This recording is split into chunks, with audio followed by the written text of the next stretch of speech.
अभी तक हम लोगों ने चैप्टर 5 इकोनॉमिक्स में मनी एंड बैंकिंग में 200 क्वेश्चन नंबर तक कवर कर लिए और आज हम लोग देखेंगे 201 से। और इसमें पहला क्वेश्चन है बैंक स्टेटमेंट का मुख्य उद्देश्य क्या है। तो आय और व्यय पर नज़र रखना बैंक स्टेटमेंट का मुख्य उद्देश्य है। बैंक स्टेटमेंट बैंक द्वारा प्रदान किया जाने वाला एक सारांश है जो किसी ग्राहक के खाते में एक निश्चित अवधि में हुए सभी लेन देन को दर्शाता है। इसका मुख्य उद्देश्य ग्राहकों की मदद करना है, उनकी आय और व्यय, जमा निकासी, स्थानांतरण और भुगतान को ट्रैक करना है, उनके खाते की शेष राशि की जांच करना और लेन देन को सत्यापित करना, किसी भी अनाधिकृत या धोखाधड़ी गतिविधि की निगरानी करना। अगला क्वेश्चन है बैंकिंग एजेंट के रूप में नियुक्त की गई महिला एसएचजी सदस्य को डैश कहा जाता है। तो बैंक सखी कहा जाता है। बैंक सखी के लिए योग्यता जो होती है कम से कम 12 महीने से महिला एसएचजी सदस्य और 22 से 45 वर्ष की आयु समूह में होनी चाहिए और न्यूनतम 10वीं कक्षा उत्तीर्ण के साथ एक साक्षर व्यक्ति मीन्स लिखने और पढ़ने में अच्छी होनी चाहिए। समुदाय का प्रतिनिधित्व लेकिन बैंक का नहीं। जब भी एसएचजी के सदस्य पैसा जमा करने निकालने के लिए बैंक जाते हैं तो बैंक सखी को लेन देन पर्ची बैंक चालान भरने में एसएचजी की मदद करनी चाहिए और नकदी का लेखा जोखा करने में मूल्य वर्ग द्वारा पृथक्करण। 2014 में सूक्ष्म ऋणदाता बंधन फाइनेंशियल सर्विसेज जिसका मुख्यालय डैश में है को आरबीआई द्वारा एक यूनिवर्सल बैंक शुरू करने के लिए सैद्धांतिक मंजूरी दी गई थी। तो कोलकाता में है फाइनेंशियल सर्विसेज का मुख्यालय। बंधन फाइनेंशियल सर्विसेज की स्थापना 2001 में हुई थी और इसके संस्थापक हैं चंद्रशेखर घोष। बैंक और उनके मुख्यालय जन लघु वित्त बैंक जो कि बेंगलोर में है, उज्जीवन लघु वित्त बैंक भी बेंगलोर में है, इक्विटास लघु वित्त बैंक चेन्नई में है, एयू लघु वित्त बैंक जयपुर में है, सूर्योदय लघु वित्त बैंक नई मुंबई में है। जब सामान्य ब्याज दर बहुत कम स्तर पर पहुंच जाती है तो निम्नलिखित में से कौन सा कथन सही होगा। जब सामान्य ब्याज दर बहुत कम स्तर पर पहुंच जाती है तो अधिकांश लोग भविष्य में ब्याज दर बढ़ने की उम्मीद करेंगे। जब ब्याज दर बहुत कम होती है तो उनके और गिरने की संभावना नहीं होती है और समय के साथ बढ़ने की संभावना अधिक होती है। ऐतिहासिक रूप से कम ब्याज दरों को अस्थायी माना जाता है और लोग मुद्रास्फीति या केंद्रीय बैंक की नीतियों जैसे कारकों के कारण ब्याज दर में वृद्धि की उम्मीद करते हैं। नाबार्ड ने मुख्य रूप से छोटे और सीमांत किसानों और काश्तकार किसानों की ऋण आवश्यकताओं को पूरा करने के लिए 2004-05 में डैश नामक एक विशेष पायलट परियोजना शुरू की। तो जेएलजीसी नामक एक पायलट परियोजना नाबार्ड के द्वारा शुरू की गई। संयुक्त देयता समूह जेएलजी के वित्त पोषण की शुरुआत 2004-05 में 13 आरआरबी के सहयोग से 8 राज्यों में नाबार्ड द्वारा एक पायलट परियोजना के रूप में की गई थी। बाद में इस योजना को वर्ष 2006 में बैंकिंग प्रणाली के लिए मुख्य धारा में लाया गया। जेएलजी 4 से 10 सदस्यों के अनौपचारिक समूह हैं जो समान आर्थिक गतिविधियों में लगे हुए हैं और जो बैंकों से समूह द्वारा लिए गए ऋणों को चुकाने के लिए संयुक्त रूप से काम करने के इच्छुक हैं। निम्नलिखित में से भारत में कौन सा कागजी मुद्रा का उदाहरण नहीं है। रुपए करेंसी नोट सिक्का है और रुपए 200 का बैंक चेक नहीं है। रुपए 200 का बैंक चेक कागजी मुद्रा सरकार द्वारा जारी की गई मुद्रा है जो सोने जैसी किसी वस्तु द्वारा समर्थित नहीं है। उदाहरण कागजी मुद्रा सिक्के और डिमांड ड्राफ्ट। कानूनी निविदा एक प्रकार की मुद्रा या विनिमय का माध्यम जो सिक्के या बैंक नोट के रूप में हो सकता है जिसे कानून द्वारा ऋण या दायित्वों के निपटान के लिए स्वीकार साधन के रूप में मान्यता प्राप्त है। मौद्रिक भ्रम मनी इल्यूजन की अवधारणा सर्वप्रथम किसने दी। तो इरविंग फिशर ने दी। इरविंग फिशर, अमेरिकी अर्थशास्त्री, टर्म मनी इल्यूजन शब्द का प्रयोग सबसे पहले उन्होंने अपनी पुस्तक स्टेबलाइजिंग द डॉलर में किया था। मौद्रिक भ्रम यह धारणा है कि धन का एक निश्चित मूल्य होता है और मुद्रास्फीति के प्रभावों को नज़रअंदाज कर दिया जाता है। मौद्रिक भ्रम की अवधारणा को जॉन मेनार्ड किन्स द्वारा लोकप्रिय बनाया गया था। एडम स्मिथ एक स्कॉटिश अर्थशास्त्री थे जिन्होंने द वेल्थ ऑफ नेशंस पुस्तक लिखी थी। तो एडम स्मिथ की पुस्तक है the wealth of Nations, important है। डेनिस रॉबर्टसन एक ब्रिटिश अर्थशास्त्री थे जो मौद्रिक अर्थशास्त्र पर अपने कार्य और कीनेसियन अर्थशास्त्र में अपने योगदान के लिए जाने जाते हैं। निम्नलिखित में से किस कारण से मुद्रा को अन्य भौतिक परिसंपत्तियों से अलग किया जा सकता है जो मूल्य के संचय का कार्य कर सकते हैं? तो मुद्रा का संचय करना आसान होता है, इसलिए इसको दूसरी चीज़ों से अलग किया जा सकता है। मुद्रा का संचय करना आसान होता है। मुद्रा के 3 मुख्य कार्य हैं। प्राथमिक कार्य है, मुद्रा का उपयोग विनिमय के माध्यम के रूप में किया जाता है और यह मूल्य का माप है। द्वितीय कारक जो है यह आस्थगित भुगतान, हस्तांतरण और मूल्य के भंडार का मानक है।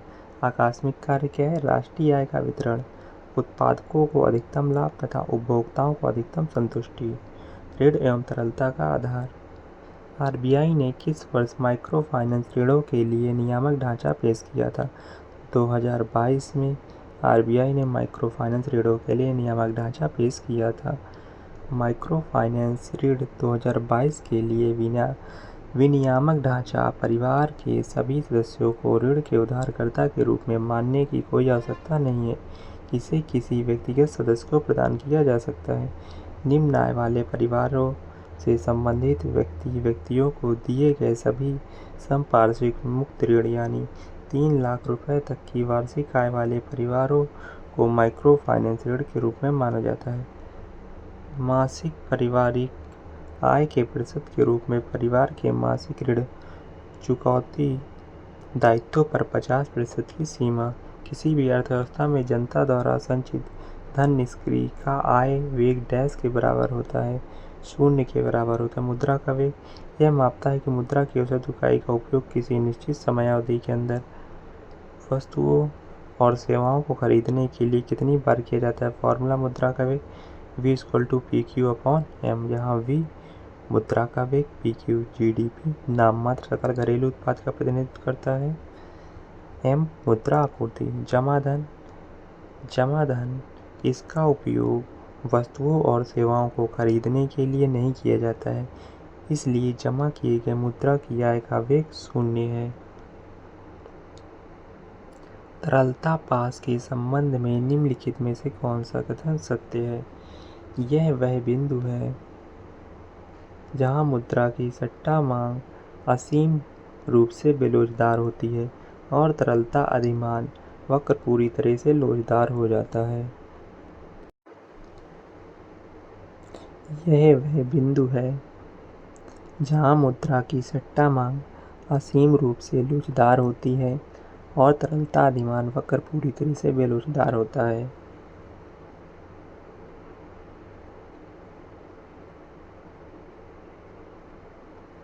यह वह बिंदु है जहां मुद्रा की सट्टा मांग असीम रूप से लोचदार होती है और तरलता अधिमान वक्र पूरी तरीके से लोचदार हो जाता है। यह बिंदु है जहां मुद्रा की सट्टा मांग और तरलता अधिमान वक्र संबंधित नहीं है। तो यह वह बिंदु है जहां मुद्रा की सट्टा मांग असीम रूप से लोचदार होती है और तरलता अधिमान पूरी तरीके से लोचदार हो जाता है। तो इसको तरलता पास बोलते हैं। ऐसी स्थिति जिसमें प्रचलित बाजार ब्याज दरें इतनी कम होती हैं कि धन आपूर्ति में वृद्धि का ब्याज दरों पर कोई प्रभाव नहीं पड़ता। तरलता अधिमान का वक्र धन के लिए एक मांग वक्र है, क्योंकि किसी घर या व्यवसाय की तरलता का मूल्य उसकी नकदी की मांग के समान होता है। निम्नलिखित में से कौन सा भारत में माइक्रो फाइनेंस संस्थानों द्वारा उपलब्ध कराया जाने वाला एक समान उत्पाद नहीं है? तो क्रेडिट कार्ड नहीं है। क्रेडिट कार्ड का उपयोग आधार ली गई धनराशि को ब्याज सहित चुकाने के समझौते के साथ पैसे उधार लेने के लिए किया जाता है। 1987 में नाबार्ड द्वारा डैश के साथ एक एक्शन रिसर्च प्रोग्राम शुरू किया गया था, जिसके आधार पर 500 स्वयं सहायता समूह SHGs को बैंक से जोड़ने के लिए पायलट प्रोजेक्ट लॉन्च किया गया था। तो मिराडा के साथ एक एक्शन रिसर्च प्रोग्राम शुरू किया गया था। मिराडा मैसूर पुनर्वास और विकास एजेंसी, इसकी स्थापना 1968 में की गई थी। नाबार्ड के अन्य संघ राष्ट्रीय कृषि और ग्रामीण विकास bank, rural infrastructure development fund RIDF 1995 से 96, warehouse infrastructure fund WIF 2013-14 में, किसान क्रेडिट कार्ड योजना KCC 1998 में शुरू की गई। 2015 में स्वयं सहायता समूह SHG के डिजिटलीकरण के लिए ई-शक्ति शुरू की गई।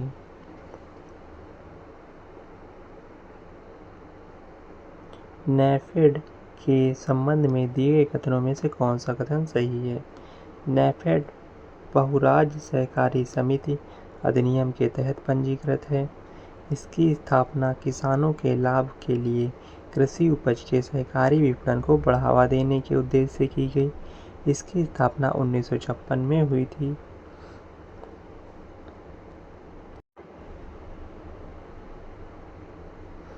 तो फर्स्ट और सेकंड सही है। नेफेड की स्थापना 1956 में नहीं हुई थी। तो इसका आंसर हो जाएगा डी नंबर।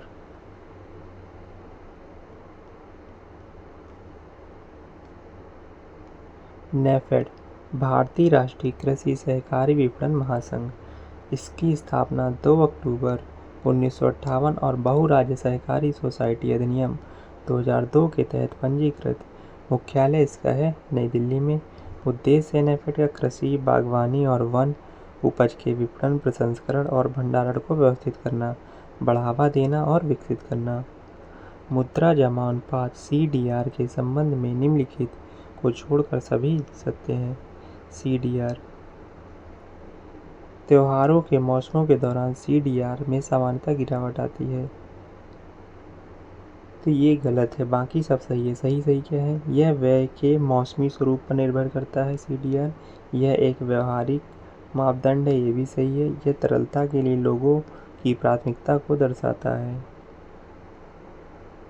मुद्रा जमा अनुपात CDR कैश डिपॉजिट रेशियो, जनता द्वारा मुद्रा में रखे गए धन और बैंक में जमा किए गए धन का अनुपात। CDR = होता है CU/DD। उदाहरण के लिए त्योहारी सीजन के दौरान CDR बढ़ जाती है, क्योंकि लोग ऐसी अवधि के दौरान अतिरिक्त खर्चों को पूरा करने के लिए जमा को नकद शेष में बदल देते हैं। CDR को प्रभावित करने वाले कारक ब्याज दरें, मुद्रास्फीति, अर्थशास्त्र की स्थिति, बैंकिंग नियम। RBI ने किस वर्ष इक्विटास होल्डिंग्स को लघु वित्त बैंक शुरू करने की मंजूरी दी थी? तो 2016 को।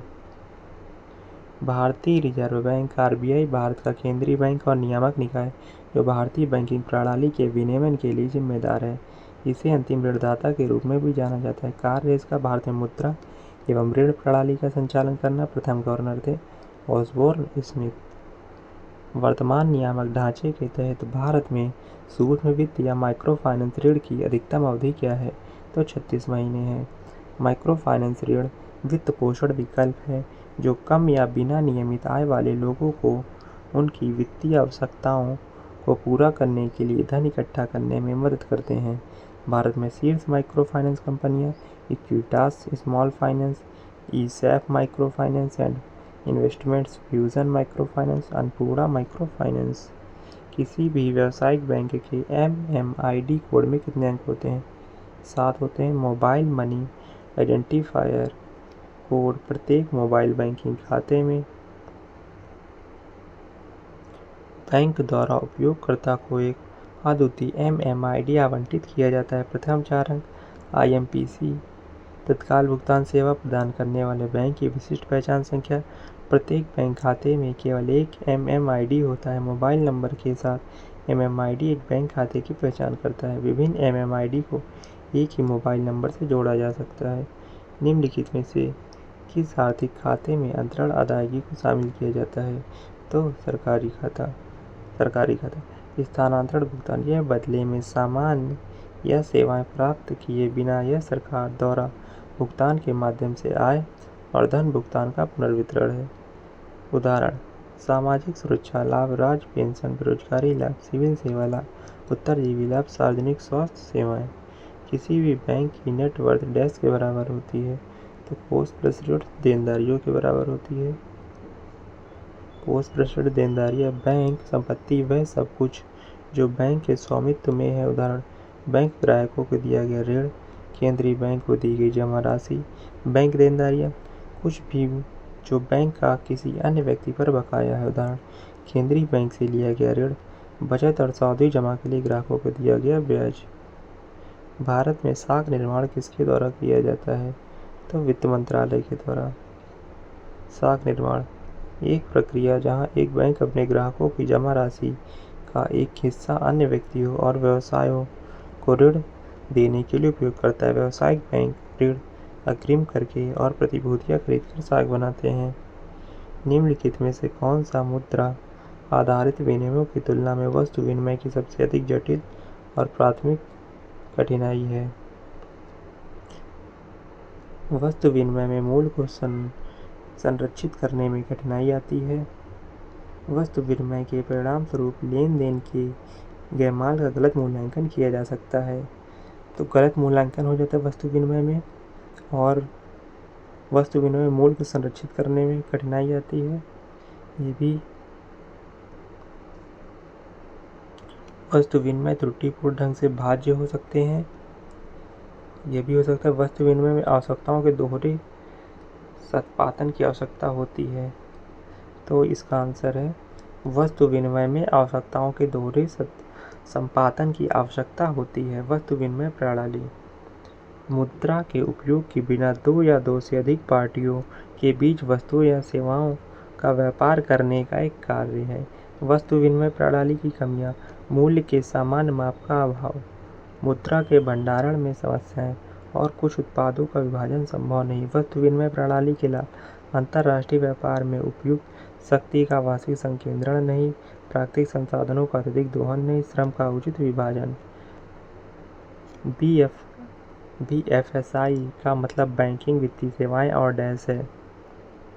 यह उन उद्योगों के लिए एक व्यापक शब्द है जो वित्तीय उत्पाद और सेवाएं प्रदान करते हैं। तो BFCI मतलब बैंकिंग, वित्तीय सेवाएं और बीमा है।